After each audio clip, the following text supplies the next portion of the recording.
नमस्कार दोस्तों, अभी मैं कॉल कर रहा था तो मैंने देखा कि कांग्रेस पार्टी का जो जितने भी कांग्रेस पार्टी के जो खाते हैं उसको इनकम टैक्स द्वारा सीज कर दिया गया है।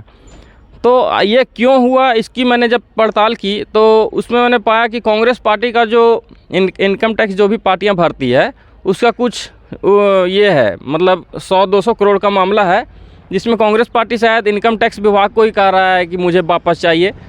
लेकिन इनकम टैक्स विभाग को हो सकता है, जैसे सरकार के अंदर काम करते हैं सारे विभाग, तो सरकार की जो मंशा होती है आज के समय में, वैसे भी भारतीय जनता पार्टी और मोदी जी पे सवाल खड़े हो रहे हैं, शुरू से सवाल खड़े हो रहे हैं कि उन्होंने सारी संस्थाओं को जो है स्वतंत्र नहीं रहने दिया है। तो यह खबर आई है कि कांग्रेस पार्टी के सारे खातों को सीज कर दिया गया है। यूथ विंग के भी खाते को, जो कांग्रेस पार्टी का जो यूथ विंग है उसके भी खातों को सीज कर दिया गया है।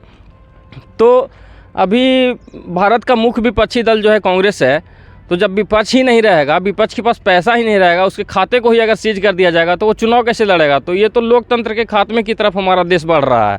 लगातार हर जब भी कोई भी न्यूज़ आ रहा है तो वो न्यूज़ बिल्कुल ब्लैक न्यूज़ उसको बोलेंगे कि वो भारत के लोकतंत्र के लिए ऐसे न्यूज़ जो है बहुत ही ख़तरनाक हैं। और जब कांग्रेस पार्टी हरकत में आई तो उसने ट्रिब्यूनल में जाकर के अपील किया, तो ट्रिब्यूनल ने तुरंत बुधवार तक का मोहलत दिया कि नहीं, अभी आप बुधवार तक जो है अपने खाते को ऑपरेट कर सकते हैं, लेकिन बुधवार तक आपको बताना होगा कि क्या है। तो ये देखिए, पहला तो है कि अगर उसके खाते को सीज कर दिया गया तो फिर चुनाव कौन लड़ेगा भारत में। चुनाव ही खत्म है फिर एक तरीके से। भारतीय जनता पार्टी के अभी अगर फंड को मैं रोक दूंगा तो चुनाव कहाँ से लड़ेगी। चुनाव में खर्चे होते हैं सभी पार्टियों के।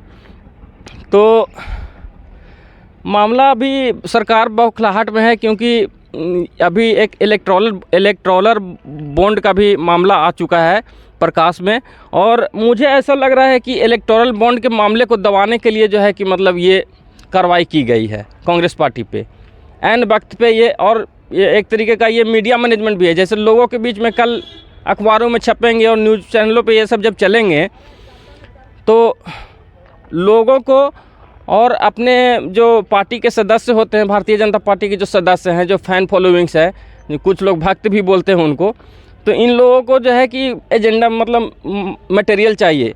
करे देखिए कांग्रेस पार्टी भ्रष्ट है, तब ना उसको ये हुआ जी, उसका देखिए सीज हो गया, खाता सीज हो गया कांग्रेस पार्टी का। लोग बोलते हैं ना, क्या समीर भाई? हाँ। मतलब हाँ कि अरे यार भ्रष्टाचार किया है तभी ना यार, तुम गलत अजय बोल रहे हो। तो ये इस तरीके का मुझे तो बिल्कुल बदले की भावना प्रतीत हो रही है। और अगर इसमें कुछ नहीं हुआ तो अलग बात है, लेकिन लोगों के बीच में तो मैसेज चला जाता है कि फलाना भ्रष्ट है ना। तो इलेक्टोरल बॉन्ड का जो अभी देखिए, इलेक्टोरल बॉन्ड जो है उसका जो शुरुआत हुआ था भारत में, वो 2017-18 में हुआ था मोदी जी के कार्यकाल में। उस समय एक और सुधार किया गया था। उसमें बोला गया था कि कोई भी पार्टी को जो चंदा दिया जाएगा वो 2000 रुपये से ज़्यादा कैश चंदा नहीं दिया जाएगा। लेकिन उसके साथ साथ एक और बिल लेके आया गया, वो बजट के दौरान संशोधन या लोकसभा में मतलब इसको नहीं पारित किया गया, बजट के दरमियान ही संविधान के अनुच्छेद में ही संशोधन करके इसको ये। लेकिन इसको वर्तमान जो सुप्रीम कोर्ट के जो वर्तमान ये हैं जज हैं DY चंद्रचूड़, उन्होंने इसको गैर संवैधानिक बताया है दोस्तों। इलेक्टोरल बॉन्ड्स को गैर संवैधानिक बताया, मतलब ये बिल्कुल गैर संवैधानिक है। तो जब अगर ये गैर संवैधानिक है तो इसके आधार पे तो जितनी भी राजनीतिक दल हैं उनके जो खाते हैं उनको तत्काल सीज कर दिया जाना चाहिए। लेकिन इसके आधार पे कोई कार्रवाई नहीं हो रही है। और मैं आपको बता देना चाहता हूं कि इलेक्टोरल बॉन्ड के आधार पे जो है सबसे ज़्यादा जो चंदा है वो भारतीय जनता पार्टी को मिला हुआ है। टोटल इलेक्टोरल बॉन्ड जो है 11,450 करोड़ अभी तक जमा हुआ है, ठीक है। और उसमें बीजेपी का हिस्सा है 6,566 करोड़, और कांग्रेस पार्टी का हिस्सा है 1,123 करोड़, और TMC का हिस्सा है 1,093 करोड़। तो सबसे ज़्यादा सोचिए, जितना मतलब चंदा मिला उसका आधा तो बीजेपी के पास है।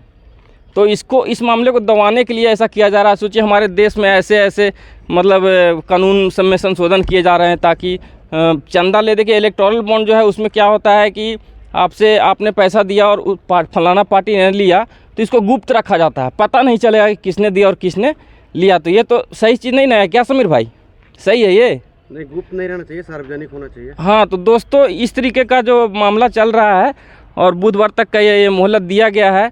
अब देखते हैं आगे इसमें क्या होता है। इसमें राहुल गांधी जी का ट्वीट आया है, वो मैं आपको ट्वीट पढ़ के बता रहा हूँ कि उसमें क्या है। उसमें अभी राहुल गांधी जी ने बोला है कि डरो मत मोदी जी, कांग्रेस धन की ताकत का नहीं जन की ताकत का नाम है। हम तानाशाही के सामने न कभी झुके हैं न झुकेंगे।